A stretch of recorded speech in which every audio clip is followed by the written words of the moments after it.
The extra mile, because it's the little things you do that others are unwilling to do that separate your paychecks from someone else that's at the top of a compensation plan that has the lifestyle or the income, maybe the title or the rank or the business that you desire to have. And I'm here to tell you that your future is not intimidated by your current circumstances. I'm going to say that again. Your future is not intimidated by your current circumstances. See, most of us have not invested wisely into our dreams. Now, it's kind of cool to talk about what your dream is or what you aspire to be. And we all know that the difference between who you are and what you want to be is what you do. Which means at some point, you got to get beyond getting a vision leadership. I talk to a lot of people that tell me what they're going to do. All kinds of people love to talk a good talk. But there's a difference between having to get a vision leadership and getting things done leadership. And the people that choose to get things done are those that aren't afraid to get their hands dirty every once in a while. They're aware that this is not something that you commit to doing on Thursday night or Friday or every once in a while. This is something that you choose to do all day, every day. You say, Kevin, I got a part-time job, full-time job, I'm busy.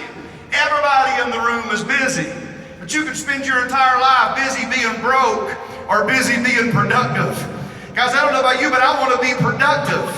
So many come to convention and summit, and you're around other leaders, and a lot of you tonight are at not only a crossroads in your business, but you're also at a crossroads in your personal life. There's struggles that you're going through that you cover up maybe with a smile that nobody else knows. There's moments that define who you are. Those are the times that build character in our lives that transcend even the checks you earn in this industry. And it's at that time that you begin to separate yourself. And so many of you tonight are thinking, I'm not adequate enough, I'm not skilled enough, I haven't been equipped enough, I didn't get enough training. Guys, this is something that you learn as you do. It's not written in a book. I've been talking about Scripture my entire life, and I'm still not sure if I understand much of it. I just understand that I believe it. And so I'm here to tell you that because you're broken, that's not the end of things. Stop allowing your past to hold a tight grip on not only your current circumstances, but more importantly, your destiny. See, a lot of you tonight have dreams that are so small, it requires nothing of you to really go do anything spectacular in this industry. Your dream is so small that when failure comes up, it's easy to quit, it's easy to give in, cast in the towel and walk away, find fault in the company or the people that you're connected to. But when your dream is big, it requires more effort from you. When your dream is big and you vocally talk about that to other people, something about that level of responsibility and accountability puts you on a whole nother playing field, and it demands more of you in life. I want to encourage you to raise the standard. A standard is what you currently measure yourself by. Many of you look at your rank and you're bound by the title of that rank, and so many reach ranks one time, but then fail to ever reach that again. It's one thing to be consistent. It's another thing to be persistent. It's one thing to have faith. It's something to have hope. But guys, when you, with great relentless pursuit, I've always told my team that you'll never possess anything that you're unwilling to pursue. And so let go of things of the past. Give yourself permission to heal and to understand that a lot of who we are today and a lot of the things that hold us and bind us are just teachings that's been passed on to us by broke-minded people. It could be a parent, it could be a coach, it could be a teacher, it could be a pastor. Guys, we've got to remember, not only as so many leaders have said here today, that we are designed in the image of God, but can I tell you that there's a power in you that's greater than poverty?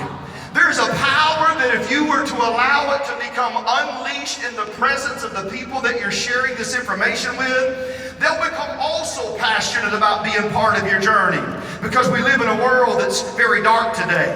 We live in a world that's falling apart, and yet we've got an economy that seems to be holding together by a thread. Many of us are hoping that things will get better, and yet it seems to be getting worse. And yet in the middle of complete chaos and crisis, God has called us, you, me, and equipped each and every one of us to stand up as elite warriors of faith, not only fighting the good fight of faith, but to understand that God requires more of us. He requires us to produce increase, abundance, and overflow. To not settle for a life of mediocrity least resistance, to become comfortable with the tough decisions that few are ever willing to make, but it's required of us to make it. Because if we're going to consider ourselves to be world changers and mountain movers, guys, there's some things that we've got to become comfortable with. I've always told people, I know you've heard me say it before, and it's been talked about, adversity up here. But let me tell you something, adversity is not something to run from. Adversity is the birthplace of a supernatural promotion. The current tragedy that you're going through is what will elevate and promote you to the next level in life. The thing that you're running from is the thing that you should embrace. David would have never been king had Goliath not existed. The warfare that you're currently under is simply a sign that the enemy has deserted your future. Oh, I feel like saying that one more time. The warfare that you're under is only a sign that the enemy has deserted your future. But Kevin, you don't understand how broke I am. Let me tell you something, it's the broken cloud that produces rain. It's the broken soil that produces a crop. It's the broken grain that produces bread. It's broken bread that gives forth strength. Gideon said, I'm the least of my home, but God said, I've called you a warrior. You're thinking that your time is past, that maybe you've been left out of all the things that's going on in this company. Can I tell you that when the appointing of the king of Israel was chosen, that David, who we love to read about in the book of Psalms, wasn't even invited to the ceremony. No one even thought enough about him. And so if you're here tonight thinking, I'm overlooked, I'm inadequate, guys, I challenge you to change your belief system. I challenge you to understand that your actions will always materialize what it is that you believe. It's one thing to say something, but it's another thing to inwardly understand who you are, not just as a child of God. I love the new book that Ken Brailsford's got out, and I love the fact that laid all through the pages of that book, he's consistently talking about the invisible hand of God.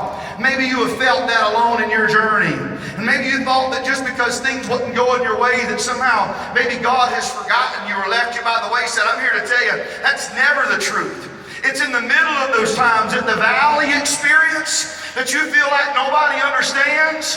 Guys, the valley that you're in is the gateway to the mountaintop experience. It's in that defining moment that you begin to realize that it's impossible to call yourself a believer if you only celebrate when your team's got momentum. It's when nobody's looking that you dig deep and realize, even as Paul, who was thrown in prison for something he didn't even do, and then when he was released from prison, the king said, do you have anything to say for yourself? Before Napoleon Hill ever wrote in pen, Think and Grow Rich, before the power of positive thinking was ever talked about, my friend Bob, there was a king standing before Paul, and Paul said, I think myself happy. I think myself happy, which means that I choose who I am by the decisions I make and the actions that I take. See, you're here today and you're thinking, man, this is great information. But what good's the knowledge going to do you if you're never going to apply it? I understand knowledge is power, but knowledge is just potential power. There's a time in your life that you have to be willing to put one foot in front of the other and take massive action. We can talk about the laws of attraction till we're blue in the face, but the law of attraction will never work without the law of action. I'm going to say that one more time. The law of attraction's never going to work for you without the law of action. Some of you, if you'd be honest with yourself and look in the mirror, you're just not busy enough. Showing the presentation once or twice a week's not going to get the job done if you want to leave a mark on the world and change how people not only view you, but more importantly, the legacy that you live. You know, most of us has heard an incredible story of a football player by the name of Tim Tebow, and it's an often told story. It's not a new story, but it's told how that when he was playing for the University of Florida, that they were playing for the national title, and in that game, Tim Tebow was already a noted Christian. He was already a man known for wearing his beliefs upon his sleeves. And you know, sometimes today people are offended by that, but I'm here to tell you, there's no room to be a coward in society that we live in today. There's no room to be backing down and hiding behind mountains of unbelief. Guys, if you've ever stood up and declared who you are with great conviction, that's what the world's looking for.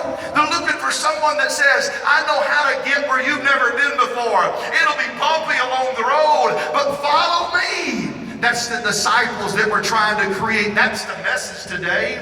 is that we know where we're going because we're following a group of core leaders at corporate that's been places and built billion-dollar industries. And guys, we're just holding on by the coattail, understanding that if we'll endure to the end, guys, that's the people that not only leave an impact, but leave legacies for others to look to and understand that change is something that we can control. Tim Tebow chose that particular game on the eye black underneath his eyes to wear John 3:16. And his dad called him up and said, Tim Tebow, we're not very superstitious, but you need to understand you've wore Philippians 4:13 the entire season. And I just hope that in this game, that where it matters the most, that you don't change anything up. I don't want you to do it.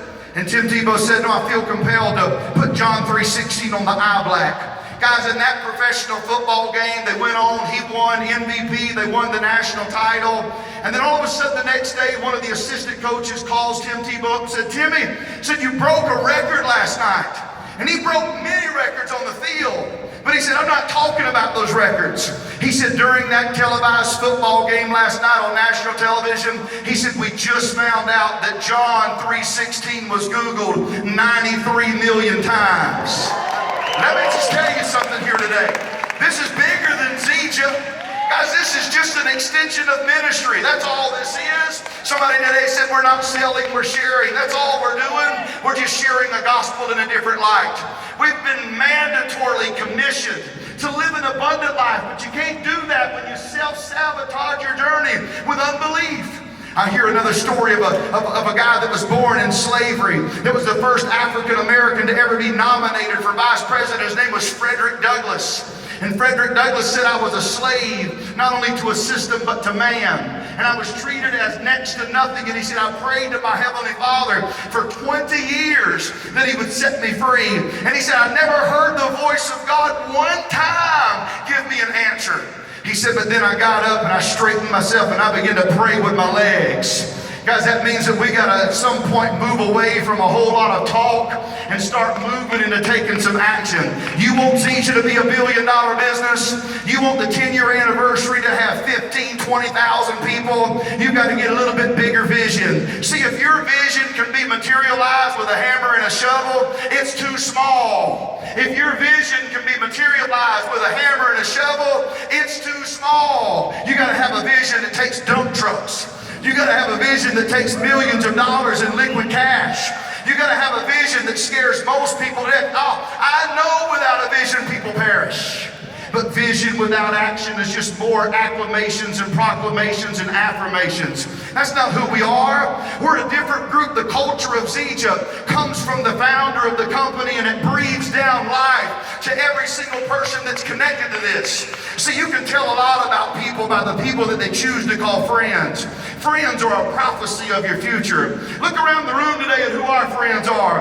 You've heard from people like Luke, and you've heard from Tom, and you've heard from Jaron and Ryan. You've heard from so many people, and so when you leave here tonight, you're thinking, who am I? I want to remind you that when Isaiah saw an entire nation in complete disarray, and he said, I heard the voice of the Lord saying, who will go for us? He didn't look around waiting on some other person to step up. Mother Teresa said, stop looking for leaders and go be the leader. Isaiah said, here am I.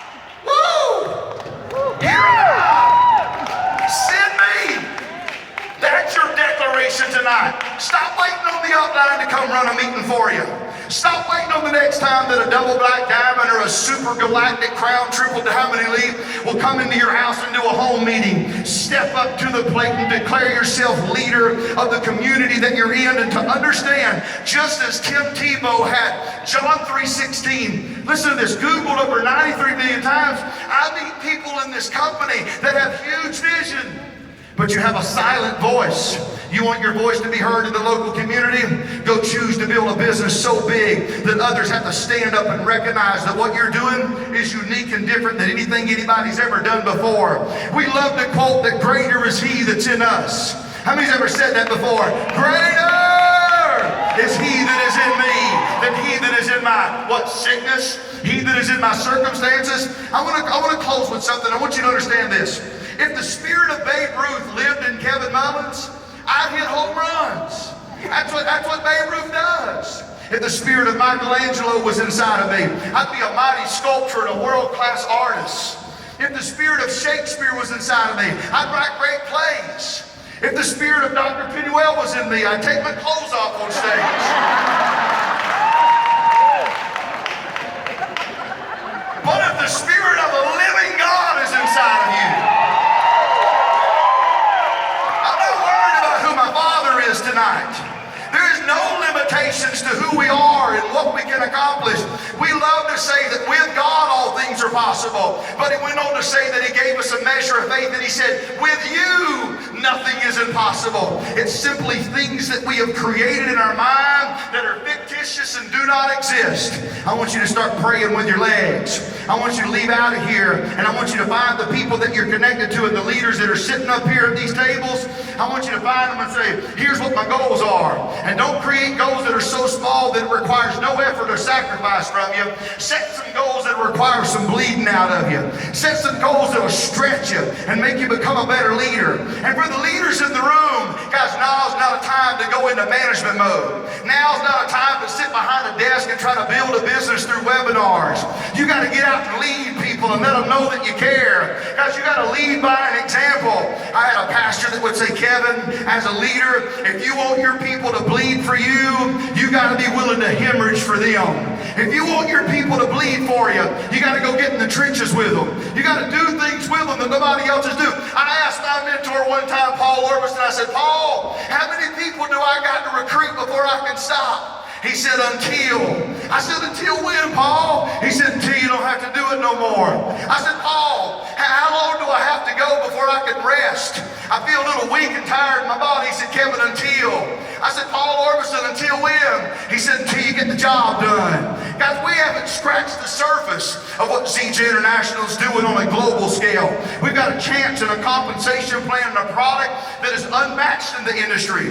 But a perfect product won't win for you if you're not willing to strap up some courage inside of your life. Take on the enemies that you've created, that you got to face daily, and to understand truly there is an omnipotent source living inside of you that's far superior than anything that you'll ever face. And when we start looking people in the face and understanding who we are, they'll identify who you are not by what you say, but by the circumstances that you face, and how you get up every single time and continue to march forward. How that your testimony is never negative, Tommy, but it's always positive. And the reason it's positive is because you don't have to fake who you are. You've recognized it as a child of a sovereign God, that you've been created not only in His image, not only is there nothing impossible for you, but that we've been mandated to declare a greater purpose and a higher authority. I want you to stand to your feet with me as we come to a close. I know you're tired. Stand to your feet with me.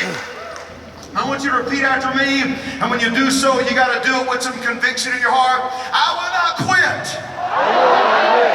Oh no, I must be at another network marketing event. That don't sound like Zija Distributors. I will not quit. I will not surrender. Somebody is depending on me. My family's depending on me. My team's depending on me. This company's depending on me. Today is a new day. I will no longer abandon my dreams. I will no longer live in fear. I'm a difference maker. I'm a game changer. I'm a messenger of hope. I'm a mountain mover. I am in control of my destiny. By the decisions I make and the actions that I take. I am. Oh, you got to be able to give me a good one on this one.